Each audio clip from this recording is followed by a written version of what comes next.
Bienvenidos, bienvenidas y bienvenides a esta cápsula respecto a elementos teóricos de lesiones por arma de fuego. Esta es una cápsula obligatoria y que complementa la clase presencial del día viernes que utilizaremos principalmente para relatar cómo se describen las lesiones en la práctica pensando en el seminario que tendrán después de este tema.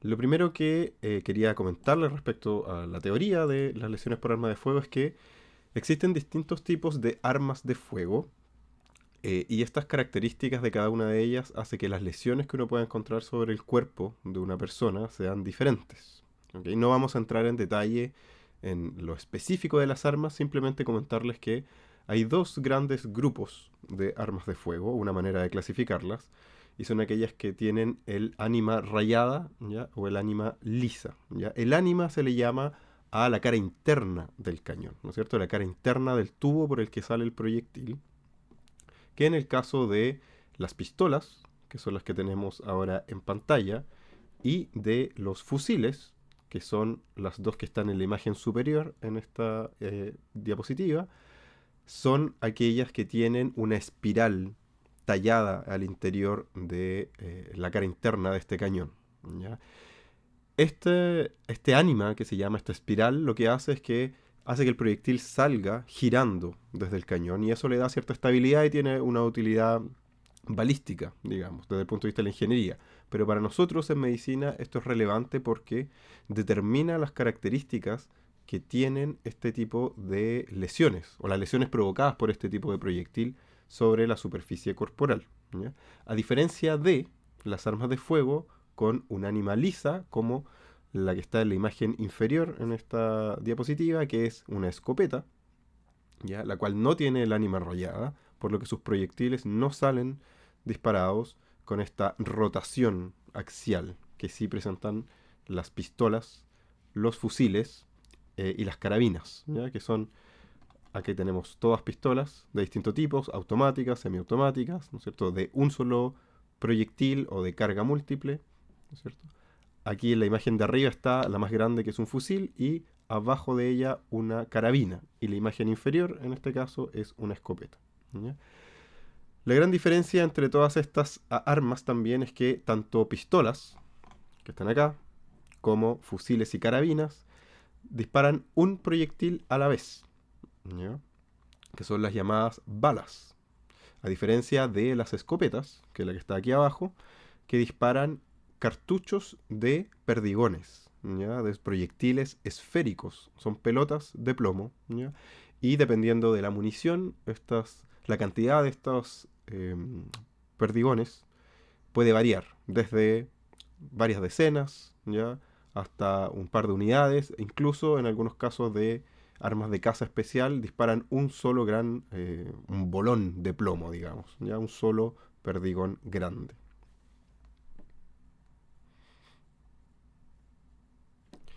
Lo otro que quería comentarles desde el punto de vista teórico de las armas de fuego es que la principal variable que va a determinar el daño que se produzca en el blanco es la velocidad del proyectil, ¿ya? En general, en general, mientras más se frene un proyectil al impactar el blanco, más daño produce en el blanco. Y esto es porque mientras más se frene al golpear el blanco significa que mayor cantidad de la energía cinética, de la energía de movimiento que lleva el proyectil, se traspasa a los tejidos y los termina lesionando. Entonces, en ese sentido, si no hubiese el cuerpo humano como una lámina de tejido simplemente, va a producir más daño aquel proyectil que viaja más rápido y se frena más al impactar el cuerpo, ¿ya? Porque eso significa que está pasando mayor cantidad de energía cinética a los tejidos, ¿ya? Y va a causar menos daño un proyectil que llega a gran velocidad al cuerpo, lo traspasa y continúa rápidamente. Porque eso significa que en su trayecto fue poca la energía que traspasó a los tejidos. Entonces eso nos hace tener, por ejemplo, este tipo de municiones que está en pantalla, que si se dan cuenta, la punta de esta bala parece ser una que estuviese hecha como de pétalos, ¿ya? Y de hecho cada pétalo, si se fijan bien, tiene como un prepicado, ¿ya? Que se divide en tres más cada pétalo. Y es un proyectil que está hecho para que al momento de impactar la superficie del blanco, estos pétalos se abren, ¿Ya? Y por un lado, frena rápidamente el proyectil, pasando mucha energía cinética a los tejidos. Y en segundo lugar, otra cosa que ocurre es que cada uno de estos pétalos y sus fragmentos funcionan como proyectiles secundarios una vez que se golpea el blanco. Entonces hay un primer impacto de un proyectil único que es la bala y después este proyectil único se divide en varios otros proyectiles menores que son las esquirlas de este proyectil. ¿Ya? Otra cosa importante de esta lámina es que si se fijan en el gel balístico que está a la derecha, que es un gel que está diseñado para aproximarse a la densidad de un cuerpo humano y sobre el cual se realizan pruebas, ustedes pueden ver que aquí a la izquierda tenemos el área de entrada del proyectil. Y a la derecha, de hecho, vemos el proyectil en medio del gel balístico. ¿Ya? Este es un fotograma, no es una foto estática al final del disparo, sino que es una foto tomada durante el trayecto del proyectil. Y aquí hay dos cosas importantes. Una es que muestra un poco lo que yo les mencionaba, y es que la destrucción de los tejidos no se produce por el proyectil en sí mismo, que si ustedes lo ven tiene un diámetro bastante reducido, sino que se produce por la energía que traspasa a los tejidos este proyectil. Y que aquí se ve reflejado gráficamente con la expansión, ¿no es cierto?, del trayecto del proyectil hacia la izquierda hay una gran burbuja de aire, que es básicamente los tejidos expandiéndose y siendo comprimidos hacia el exterior, y que posteriormente esta cavidad virtual después se vuelve a cerrar, pero todos esos tejidos, todo ese volumen de tejido ya ha sido lesionado. ¿Ya? Entonces, lo primero es que no es proporcional el tamaño de la herida de un proyectil balístico al daño interno que puede producir en un ser humano o en un ser vivo, en realidad. ¿Ya?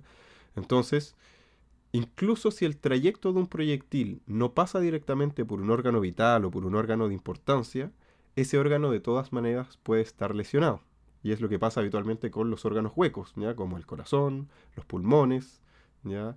El hígado, que no es un órgano hueco, pero también es muy sensible a estos cambios de presión, ¿no es cierto? El estómago también es fácil que se lesione sin que el proyectil pase por él, sino que pasa cerca, y estos cambios de presión producen hemorragias, desgarro de tejido y otras cosas. ¿Ya?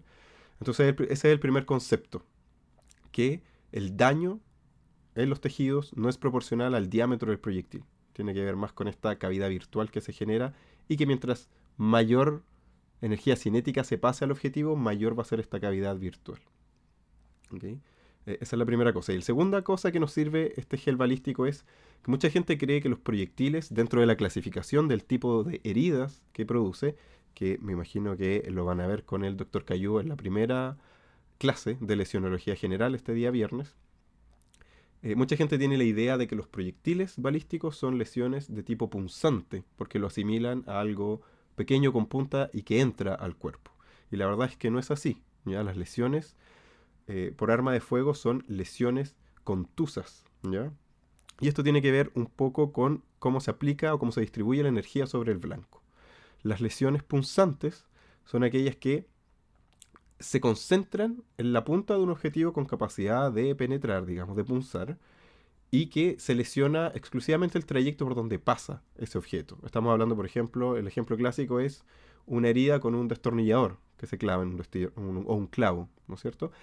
Va a haber una lesión que se va a restringir conceptualmente al área que atraviesa ese destornillador o ese clavo, ¿ya? A diferencia de un proyectil de arma de fuego, cuya energía se dispersa en los tejidos circundantes. Va más allá del proyectil, que es lo que mencionábamos recientemente, y esa es la mecánica de las heridas contusas, donde la aplicación de la energía sobre el tejido es de manera difusa, no concentrada, ¿ya? Eso hace que entonces los proyectiles balísticos, desde el punto de vista lesionológico, sean lesiones contusas y no lesiones punzantes. Otra gran diferencia, ¿no es cierto?, es que si bien las balas producen una herida con características, pero es una herida única por cada proyectil, por lo menos la herida de entrada, en condiciones controladas, digamos, vamos a ver excepciones en la clase, las armas de fuego como la escopeta, que eran esta excepción que les mencioné, producen en un disparo múltiples lesiones. ¿Okay? Vamos a ver en la clase cómo son estas lesiones, qué características tienen y qué características tienen que conocer ustedes para poder describirlas al momento de hacer un informe de lesiones. lo último que quería mencionarles respecto a la teoría de esto es que tienen que recordar que por ley, ¿ya? Todos los profesionales en medicina estamos obligados a denunciar cualquier eh, hecho que presenciemos o hecho que veamos que pudiese constituir un delito, ¿ya? Especialmente delitos graves, en este caso las lesiones por arma de fuego en general, todas se deben denunciar, ¿ya? Incluso si la lesión es pequeña, porque puede estar detrás o puede haber un presunto delito de homicidio frustrado si es que la persona sobrevive, ¿ya? O obviamente si la persona fallece, con mayor razón hay que denunciarlo, ¿ya? Y recuerden que estas denuncias se pueden hacer a las policías, carabineros o PDI, directamente al Ministerio Público, a la Fiscalía o directamente en tribunales. Esas son algunas de las generalidades que quería comentarles respecto a las lesiones por arma de fuego, la parte práctica de cómo se describen, cómo se registran y cómo se analizan las lesiones. La vamos a ver en la clase presencial de este día viernes. A continuación vamos a seguir con una generalidad de las lesiones que pueden clasificarse como tortura en base a la legislación internacional actual. La segunda parte de esta cápsula entonces está dedicada al tema de tortura, que no es un tema de medicina general, pero nos parece importante como equipo docente que tengan una noción de qué significa tortura, porque son eventualmente lesiones, circunstancias en las que se producen lesiones que ustedes podrían encontrar. La tortura está definida por las Naciones Unidas, ¿okay? Y es una definición larga, la vamos a leer, pero después está sintetizado sus elementos centrales, ¿okay? Pero básicamente dice que es cualquier dolor o sufrimiento severo que se produce sobre una persona o un tercero para conseguir una confesión de su parte o de un tercero, o para conseguir información, ¿no es cierto? O para castigarlo, para intimidarlo, o por cualquier razón que se base en discriminación de cualquier tipo, ¿ya? Cuando este dolor y este sufrimiento o este daño físico o mental sea producido por agentes del Estado, ¿ya? O con la venia del Estado o de agentes del Estado, ¿ya? Que el Estado sepa que esto se está realizando por otra persona y lo permita, ¿ok? Pero deja fuera el sufrimiento que venga o que acompañe como las medidas legítimas, ¿ya? De sanciones legales, ¿ya? Entonces, por ejemplo, si alguien tienen que, alguna vez la policía tiene que reducirlo, y en esa reducción que se hace bien, ¿ya? Porque en general, reducir a alguien por la fuerza sigue algunos protocolos, ¿ya? No es yo voy de la mejor manera que tengo, voy y lo tacleo al piso, ¿ya? Sino que hay algunos lineamientos, hay guías en las que se permite restringir por la fuerza a una persona. Hay maneras de hacerlo de manera legítima, ¿ok? Entonces, si se hace de manera legítima y por eso se produce alguna lesión, se puede en el fondo denunciar por un delito de lesiones, ya por parte de la policía a un tercero, pero no califica como tortura porque estaría siendo ejercido de manera legítima, ¿ok? Entonces, cuando uno saca el núcleo de todo el párrafo gigante que teníamos en la lámina anterior, uno se queda con estas cosas, ¿no es cierto? Que tortura es la aplicación intencionada de dolor o sufrimiento psíquico o físico, ¿ok? Pero esta aplicación tiene que tener algunos objetivos específicos, que es obtener información o confesión, o castigar por un acto propio o de terceros, intimidar o coaccionar, o cualquier razón basada en la discriminación de cualquier tipo, ¿ya? Pero además de este método, ¿ya? Que es el primer punto, con este objetivo, que es el segundo punto, ¿no es cierto? Tiene que tener un tercer requisito, y es que esto tiene que ser aplicado por funcionarios públicos en representación del Estado, ¿no es cierto? U otro sujeto actuando con potestad pública o con el a sabiendas del Estado, digamos, ¿ya? Entonces tienen que cumplirse estas tres cosas para que uno pueda hablar de tortura. Y como ven, no tiene mucho que ver con la lesión propiamente tal, ¿ya? Ciertamente hay algunos tipos de tortura o técnicas de tortura que se repiten, ¿ya? Que son reiterativos y uno puede reconocerlas, pero en estricto rigor no existen lesiones específicamente de tortura. Cualquier lesión puede ser tortura cuando se realiza en el contexto o cumpliendo estos tres requisitos que aparecen como primeros en esta lámina. ¿Okay? Y frente a esto, ¿no es cierto?, las Naciones Unidas han generado varias instancias y guías que orientan a la investigación de eventuales hechos que puedan constituir tortura. Y uno de ellos, que toca al ámbito médico, ocasionalmente es el Protocolo de Estambul, que es este manual para la investigación y documentación eficaz de la tortura y otros tratos crueles, degradantes o inhumanos. Y lo importante aquí es que el Protocolo de Estambul no es una guía exclusivamente médica, de hecho es una guía para el investigador principalmente, en nuestro caso el Ministerio Público, ya la Fiscalía, pero dentro de él, este protocolo se tocan temas de cómo se investiga o cómo se debe registrar lesiones físicas y psicológicas, ¿ya? Desde el punto de vista de las lesiones físicas, la verdad es que uno puede considerarlo como un informe de lesiones con una protocolización un poco más extensa que lo habitual que uno ve, no sé, en el SAPU, ¿no es cierto?, o en las urgencias hospitalarias, ¿ya? Un estudio acabado y detallado del cuerpo y que tiene dentro de sus objetivos, como también lo tiene el informe de lesiones común y corriente, ¿no es cierto?, establecer si existe relación entre los hechos denunciados y lo que se observa sobre el cuerpo de la persona que denuncia o del afectado, ¿no es cierto? Y lo que sí hace el protocolo de Estambul, que no se hace en los informes lesionales comunes y corrientes, es que el protocolo de Estambul da las 5 opciones de conclusión que uno debe dar, ¿no es cierto? Que uno puede decir que no hay relación, que hay una relación probable, que hay una firme relación entre las lesiones y el relato de los hechos, que las lesiones son típicas de ese tipo de agresión que se relata, ¿no es cierto?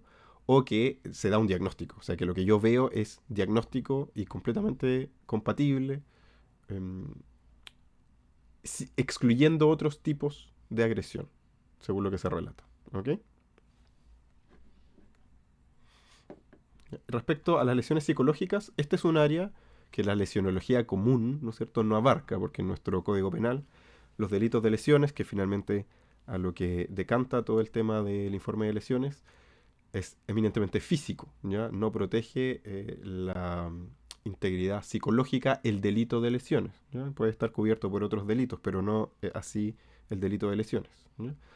Y sin embargo, el protocolo de Estambul sí hace esta investigación de lesiones psicológicas, habitualmente por psicólogos o psiquiatras entrenados en esta área, ¿no es cierto? Y que da cuenta de algunos efectos sobre la psiquis de la persona, como la reexperimentación intrusiva del trauma, evitar las circunstancias, trastornos del ánimo, ya que puedan ser secundarios, trastornos de la autoestima, disfunciones sexuales, especialmente cuando hay métodos de tortura asociados a lo genital, ¿no es cierto?, al área genital, consumo de sustancias o daño orgánico posterior a agresiones físicas, que también es un área intermedia, ¿no es cierto? Entonces, como conclusiones de esta breve pincelada de lo que es la tortura, ¿ya? Lo primero que hay que mencionar es que la definición humanitaria de tortura corresponde a un grupo de agresiones físicas o psicológicas ejecutadas por agentes del Estado, ¿ya? No es un tipo de agresión particular. Puede ser cualquier tipo de agresión en ciertas circunstancias, que son las que revisamos, ¿ya? La investigación y la documentación de la tortura abarca lo físico, pero también lo psicológico, que eso es una variante respecto al informe de lesiones básico, ¿no es cierto? Y al igual que en las lesiones comunes, un objetivo es pronunciarse respecto a la concordancia o discordancia entre los hallazgos físicos y el relato de la persona afectada, ¿ya?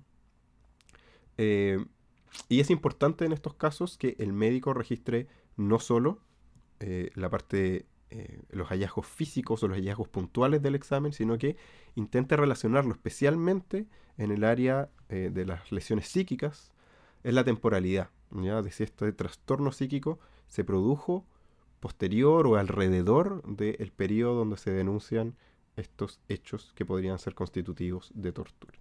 ¿Ok? Este es un tema, como les decía, más que nada de especialidad.